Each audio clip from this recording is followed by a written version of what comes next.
Dans un monde où chaque rêve possède la force de changer le destin, l'imaginaire est un sentier secret où chaque pensée fait naître l'espoir. Raconte-moi ça.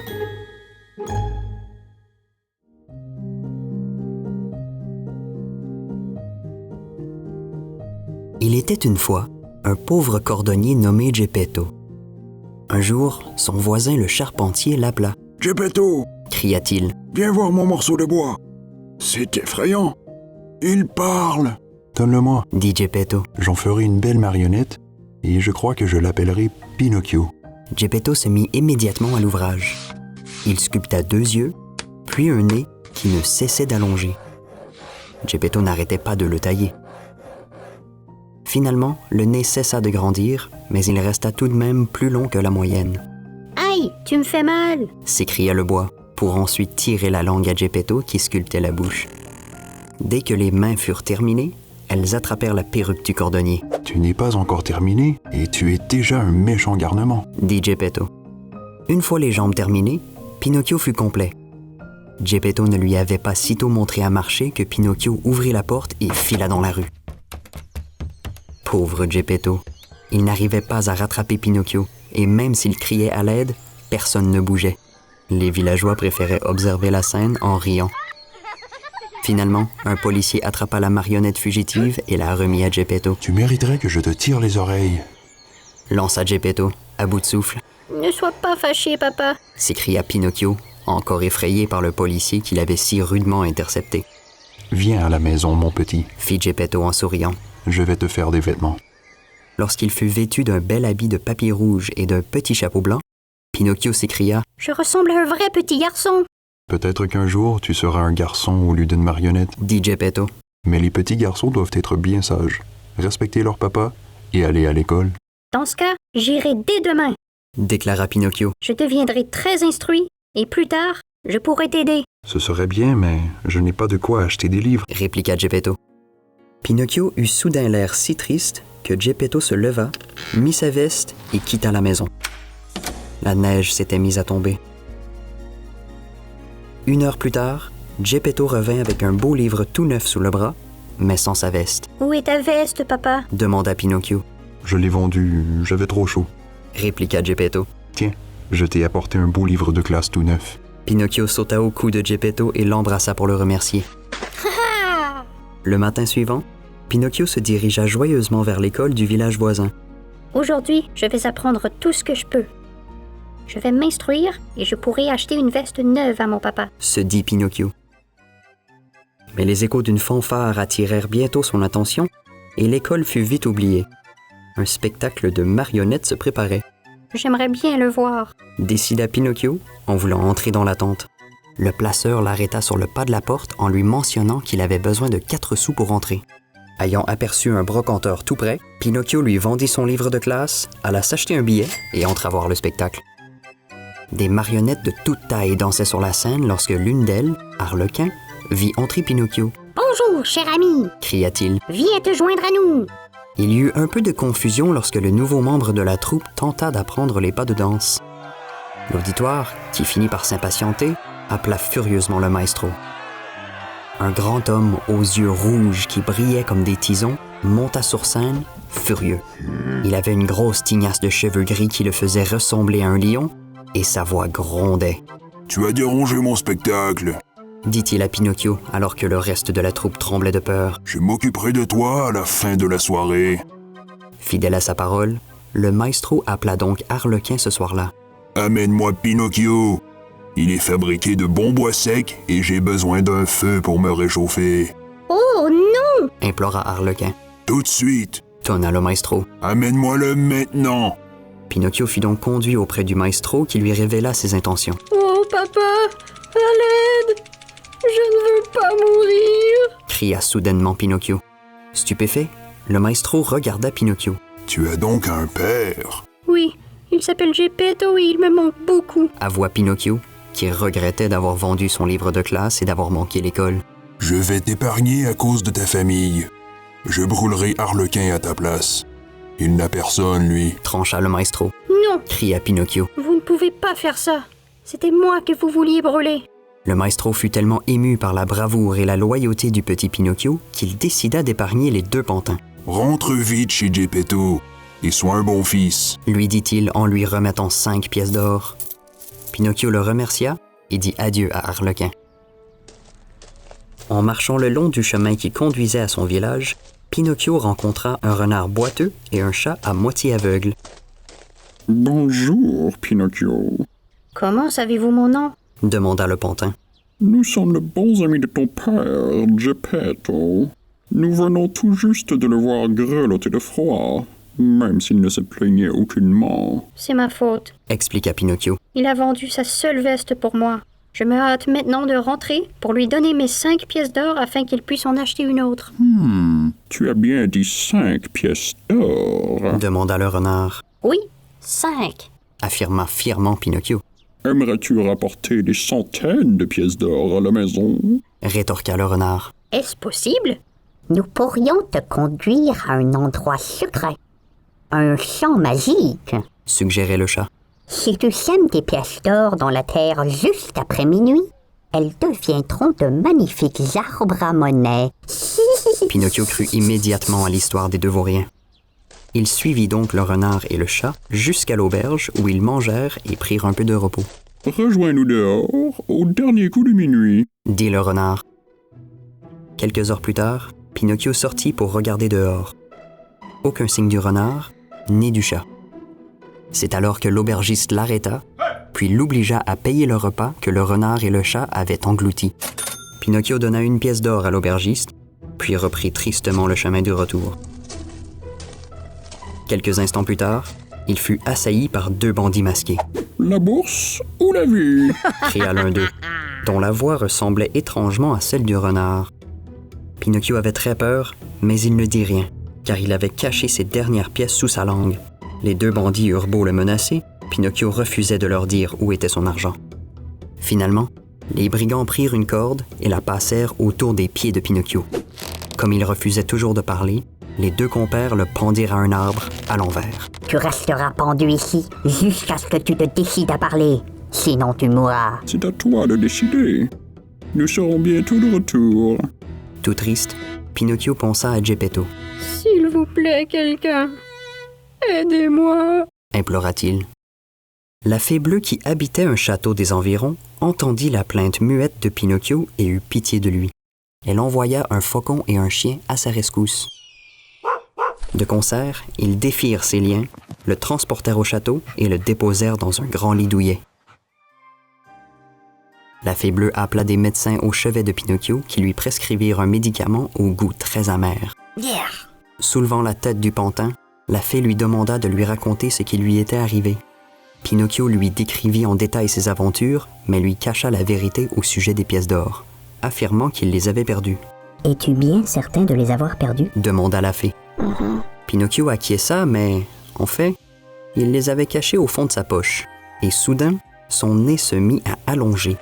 Plus il mentait au sujet de ses pièces de monnaie, plus son nez allongeait. « Mon Dieu, S'exclama la fée. ton nez allonge lorsque tu mens. Pinocchio se mit à pleurer de honte.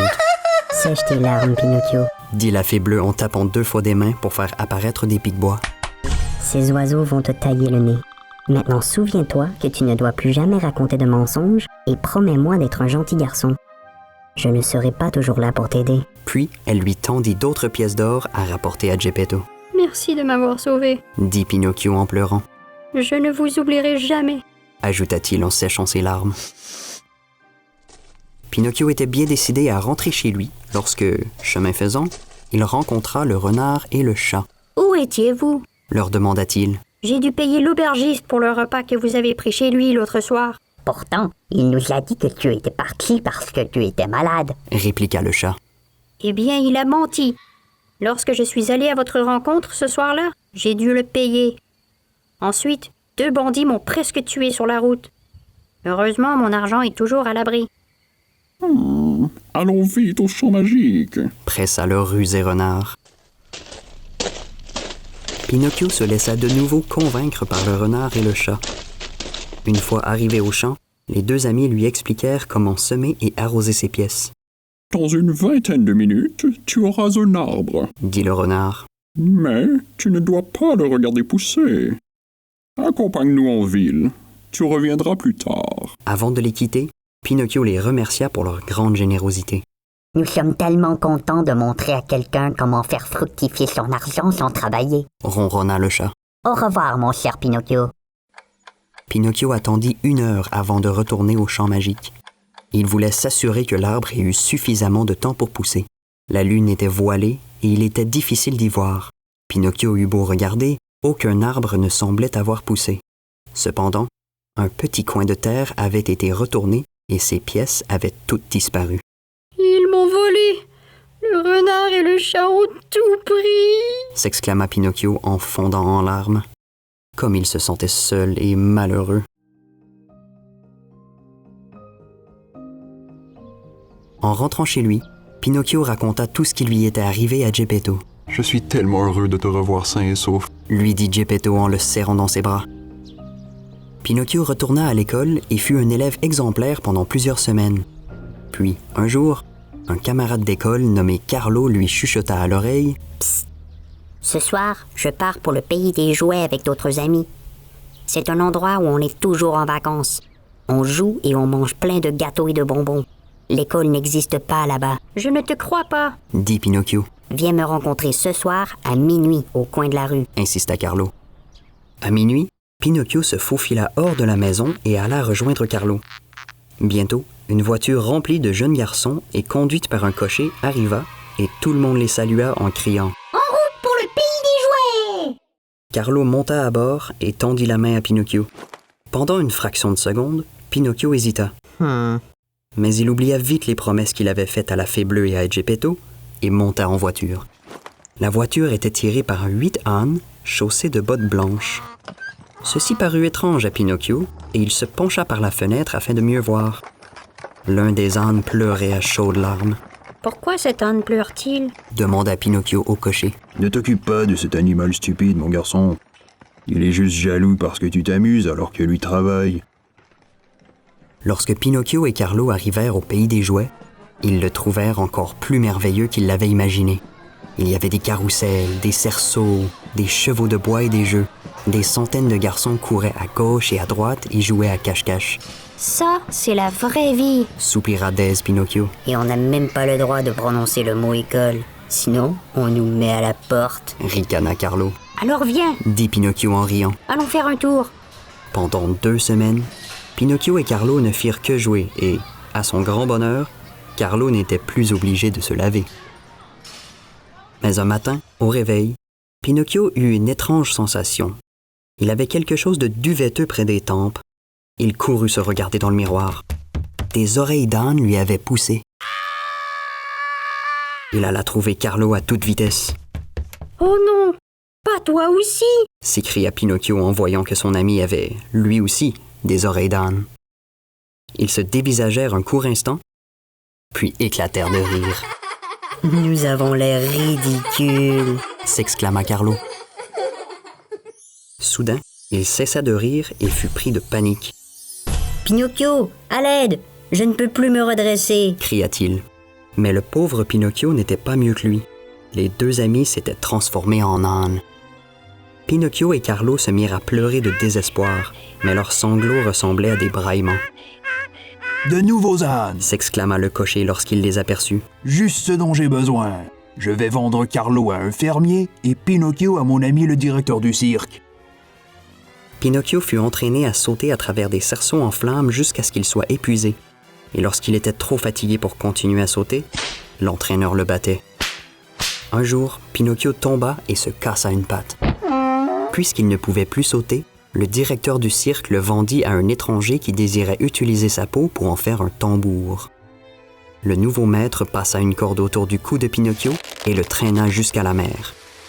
Le pauvre Pinocchio pleura pendant tout le trajet. Une fois au bord de la falaise, l'homme le précipita dans l'océan et attendit patiemment qu'il se noie. Pinocchio se débattit de toutes ses forces dans l'eau et invoqua encore une fois la bonne fée bleue, tout en sachant qu'il ne méritait pas son aide. La fée, qui entendit sa prière, envoya immédiatement un banc de poissons à sa rescousse. Bien vite, Pinocchio était redevenu une marionnette. En voyant qu'il avait un pantin en bois au bout de sa corde, l'homme se mit en colère. J'ai payé 25 pièces d'or pour toi. Et maintenant, je vais devoir te vendre comme bois de chauffage. Voyant qu'il n'avait aucun autre moyen de s'en sauver, Pinocchio se jeta de nouveau dans la mer. Il nagea aussi vite et aussi loin qu'il le put, jusqu'à ce qu'il ne puisse plus voir le rivage. Les vagues étaient si hautes qu'il ne vit pas un énorme poisson s'avancer vers lui. Et soudain, Pinocchio se rendit compte qu'il nageait tout droit dans la gueule béante d'une baleine. Aussitôt, l'animal referma la gueule sur Pinocchio qui se sentit glisser tout au fond de son ventre. Le ventre de la baleine était si gros que Pinocchio avait l'impression d'être dans une immense caverne. Il y avait un peu de tout. Des morceaux de bois, des cordages et des ancres provenant de débris de bateaux que la baleine avait avalés. C'est alors que Pinocchio remarqua une faible lueur qui brillait près de la queue et se dirigea prudemment vers elle. Là, écrivant à la lueur d'une chandelle, se trouvait Geppetto. « Papa! Que fais-tu ici? » s'écria Pinocchio, tout joyeux. « Mon fils? Est-ce bien toi? » s'exclama Geppetto. « Je ne te quitterai plus jamais! » pleura Pinocchio en se jetant dans les bras de son père. « Mais comment se fait-il que tu sois ici? » Après ton départ, je suis parti à ta recherche. Expliqua Geppetto. Mon bateau a fait naufrage dans la tempête et je me suis retrouvé dans le ventre de cette baleine. Par chance, elle avait aussi avalé des débris de bateau parmi lesquels j'ai trouvé de quoi me nourrir et de quoi écrire. « Nous devons absolument sortir d'ici, papa. » dit Pinocchio. « Avançons-nous jusqu'à la langue de la baleine, puis, dès qu'elle ouvrira la gueule, nous sauterons à l'eau. » Mais je ne sais pas nager, fit Geppetto. Sauve-toi, mon fils, et laisse-moi ici. « Je te transporterai sur mon dos. » insista Pinocchio. « Tu verras. Viens! » Ils se déplacèrent sur la pointe des pieds, faisant bien attention de ne pas chatouiller la gorge de la baleine et, une fois sur les dents, Pinocchio plongea dans l'eau avec son père sur le dos. Malgré sa fatigue, Pinocchio refusa d'abandonner.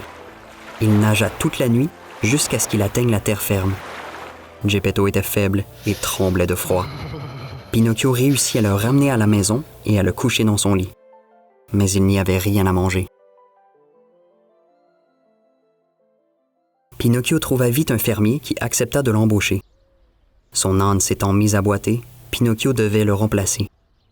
Du lever du jour jusqu'à midi, Pinocchio faisait tourner la roue du moulin pour moudre le blé.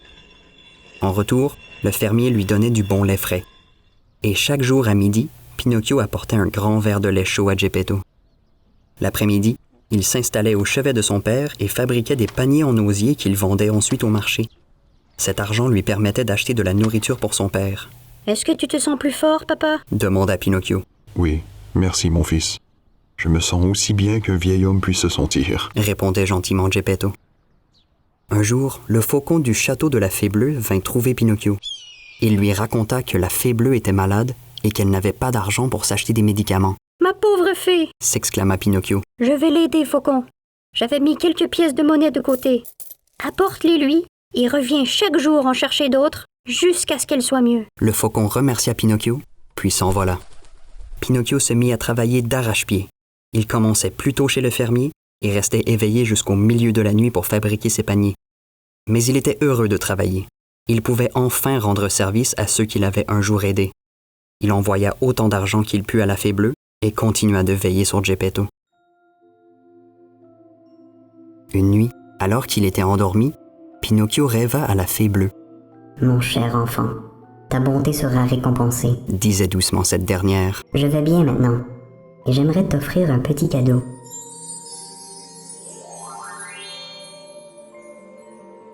Lorsque Pinocchio s'éveilla et vit son reflet dans le miroir, il n'en croyait pas ses yeux. Il était devenu un vrai garçon aux cheveux bruns et aux yeux bleus brillants, et son nez était juste de la bonne taille. « Papa, papa, regarde-moi » s'écria Pinocchio tout excité. « Je suis devenu un vrai petit garçon !» Geppetto avait changé lui aussi durant la nuit. Il avait rajeuni de 20 ans et récupéré toute sa force. Une telle énergie l'habitait qu'il souleva Pinocchio de terre sans aucun effort et le serra dans ses bras. « Mon garçon, tu vois comme tes efforts ont été bien récompensés. » « Et qu'est-il arrivé au Pinocchio de bois ?» demanda le vrai Pinocchio. Il se trouvait assis sur une chaise dans un coin. « Comme j'étais bête alors !» s'exclama Pinocchio. « Et comme je suis heureux maintenant d'être le fils d'un père aussi merveilleux !» Geppetto et Pinocchio eurent une longue vie remplie de joie.